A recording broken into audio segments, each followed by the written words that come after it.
Hey guys, Hecons here with another World of Warcraft gold making guide.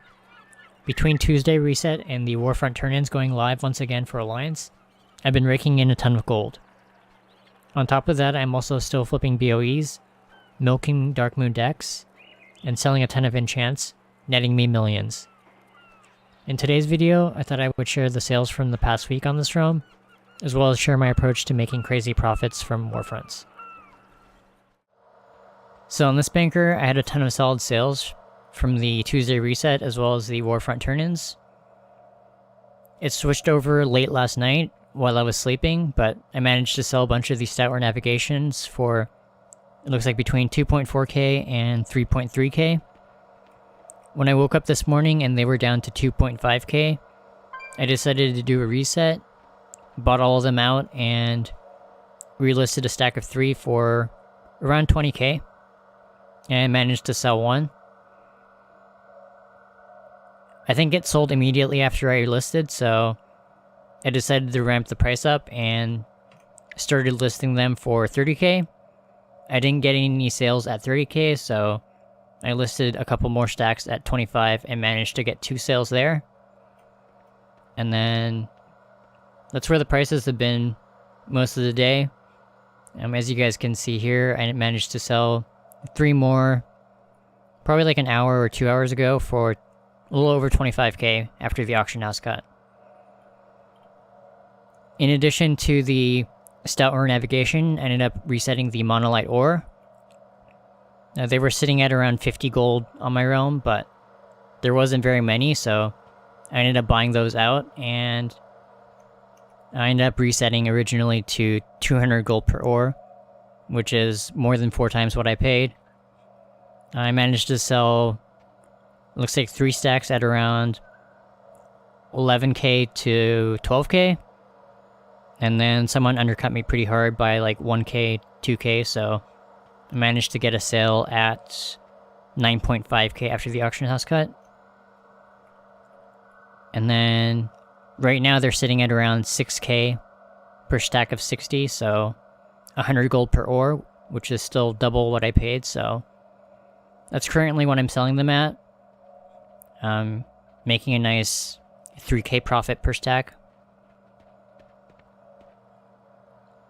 And then as far as other sales, it's mostly just the other enchants.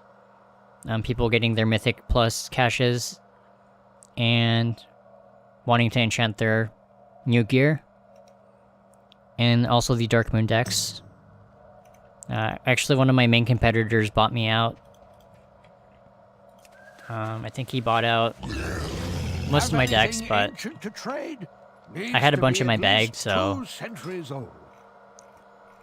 I ended up relisting all of these, the Tides, Blockades, Squalls, and I think I have 2 Fathoms listed. One here and one here. Fathoms is sitting at around 85k, which is pretty good.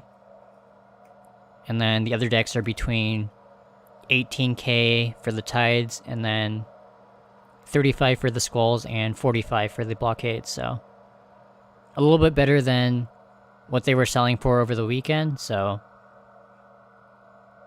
hopefully some of these sell. If you find anything exotic, bring it to me. I did sell some BOEs over the weekend, but those mail are buried in page 2 and page 3, so I'm gonna go loot this 462k in the first page and show you guys page 2 as well as page 3. So here are page 2 sales, in addition to 4 mail that came in. These would have been sales from today, the top 4, because I think we were sitting at 133 and now we're at 138. We just had a sale on the drums come in. 2 of them at 1k, 950 after the auction house cut. And then the rest of the sales would have been from Monday as well as Sunday, so pretty much the same, selling a bunch of enchants and Darkmoon decks. As I stated earlier, the prices were extremely low over the weekend. As you guys can see, let's see, what's the lowest? Tides was down to around 16k. Skulls at 14, and Blockades at around 20. So half of what the prices are now. But I wanted to highlight the BOE sales on this page. I think the first one are the Spellbound Specimen Handlers. I ended up getting 71.2k for those. And I'm generally picking these up for between 30 to 50k, depending on the eye level. I don't remember if I bought one in the last video where we did BOE flips, but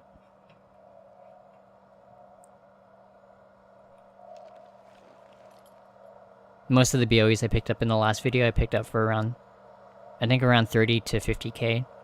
So, pretty much easily doubling my gold on those flips. The next one are the Splatter Guards. Managed to sell those for 17.3k. Again, I think I don't know if I bought these in the last video, but I'm picking these up for between 30 to 50k, so like a 40k profit on 355s. And as you guys can see, I have a few in my bags, as well as a few in the auction house. So pretty well stocked on those. And then I think that's it on this page. Not a lot of BOE sales, but I think there's a couple more buried on page 3, so I'm gonna go loot this 860k and show you guys page 3 and page 4. So here's page 3, or the next 50 auctions. As you guys can see, I have a nice 1.1 million gold in sales on this page. And 2 BOE sales that I wanted to highlight. The first one is the Mistra's Magnificent Mitts. I ended up selling those for 57k after the auction house cut. And I think I paid between 30 to 40k for those, so it's a nice 17 to 27k profit. Almost doubling my gold, but not quite. And then the second BOE flip was this T-Booze. I ended up selling one of the item level 350s for 261k. I'm generally picking these up for between like 200 to 250. I managed to pick one up over the weekend actually for 220, so made around 40k. But a couple of weeks ago I bought 2 of them at 250 and managed to flip one of them for 500, and I ended up using one of them for my DK, so these are really easy to flip. They're good for transmog as well as people trying to get their item level up.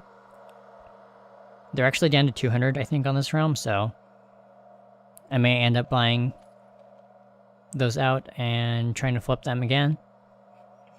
I do have a 355 and I think 2 of the 350s. I have one of the 350s up on the auction house and one in my bags.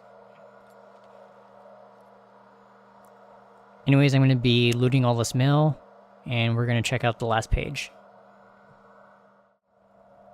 So here's page 4, or the next 40 mail. As you guys can see, thanks to a bunch of BOE flips, I ended up getting 1.1 million gold on this page. The first BOE flip was the... looks like the Crush Fruit Bambraces. I managed to get 71.2k for those.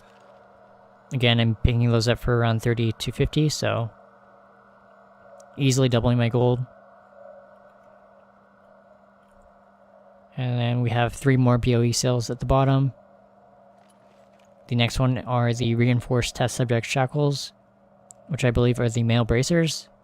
Managed to get 76k for those. And then the last 2 are the Splatter Guards. I managed to sell one of the LFR versions for 52.2k and a normal version for 71.2k. And it's actually going to put me over cap. I'm sitting at 9,093,000 gold right now, and I have 1.1 million gold in my mailbox, so I think I'm going to end up buying those T-Boos. So there were 2 T-Boos listed for around 200k, and I did end up buying those out. The first one was the regular item level 350, and I picked those up for 190k. Second one were item level 350s with a socket. and I paid 200k for those. So after looting all that mail on page 4, as well as those 2 purchases, I hit 9.8 million gold. I also got the gold from my competitor's attempt to reset the Darkmoon decks. And so I have 167.8k in my mailbox, which is going to put me at 9.96 million, which is really close to cap. So pretty good week of sales, and it worked out pretty well that the Tuesday reset and the Warfront turn-ins landed on the same day. As you guys can see, I ended up selling another Stalwart Navigation for 8.3k, so it's pretty awesome reset on these. As I said on, I think, page 1, I paid around 2.5k for those and managed to sell a bunch at 8k plus, so easily tripled my gold on those, which is great. So on this tune, I've just been selling the Deadly Soulstone as well as the Grilled Catfish. For the Deadly Soulstones, I was getting around 4.2k after the auction house cut for a stack of 15, which works out to a little under 300 gold per gem. For the Grilled Catfish, I was selling these in stacks of 20, and when I first started listing them this morning, they were going for around 1.9k after the auction house cut, or around 100 gold per Grilled Catfish. And you can see midday, I started to get undercut pretty hard, and the price went from around 1.5k to around 600 gold per stack of 20, but they're still quite profitable. At rank 3, you get 10 of these Grilled Catfish per 5 Great Sea Catfish. The Great Sea Catfish are around 30 gold on my realm right now. I bought out all the cheap ones under 30 gold, so to make a stack of 20, it's going to cost around 300 gold. And as you guys can see, I was getting 1.9k after the auction house cut, so it's a 1.6k profit on a 300 gold investment. And I sold tons of those at that price, so it's been quite profitable. So in this room, I've just been selling the Battle Flag Spirit of Freedom, which is one of the items for the Warfront turn-in. They were sitting at around 740 gold after the auction house cut, and now they're down to around 570, a little under 600 gold. I've also been selling the crafted tailoring goods on this tune. There was a period of 8 days where I didn't list, so lost out on 8 days worth of sales here, but prior to that, they were really solid sales. I have the normal price of the 300 set at 25k. So I sold, looks like 3 items at around 23.7k after the auction house cut. And the normal price for my 310s are set at 75k, so managed to sell one at 71.2k. And then the other sales are just at whatever values I ended up undercutting at. These are items that I actually sold in the previous Warfront for Alliance. Incendiary ammunition for 2.3k after the auction house cut, which is really good. And then Battle Flag Phalanx Defense for around 700 gold. So there is an engineering item this time around as well. This bomb, fried. However, if you recall, I was selling the monolite ore for crazy amounts, so I decided not to craft the fried, since I was making way more gold by selling just the monolite ore. So this is my last tune selling the Warfront turn-in items. On this tune, I'm selling the War Scroll Intellect. These were going for around 300 gold in the morning, or 855 gold for a stack of 3 after the auction house cut. But they're down to around 100 gold right now. However, I am sitting on around 100,000 of the Crimson Pigment, so this is a great way to get rid of those. It is quite time consuming to turn the pigment into ink, so You'll definitely want to have like a second account, turning those pigment into ink if you can. But if you're like me and have a bunch of the crimson pigment sitting in your bank or on like a mule, definitely use those up and throw up some of these war scrolls on the auction house. So that's going to be all for today. Thanks a lot for watching, and as always, a huge shout out to my supporters on Patreon. Hope this video helps you out and you make a ton of gold from Warfronts. Have a great week, and I will see you guys all in the next video. Late.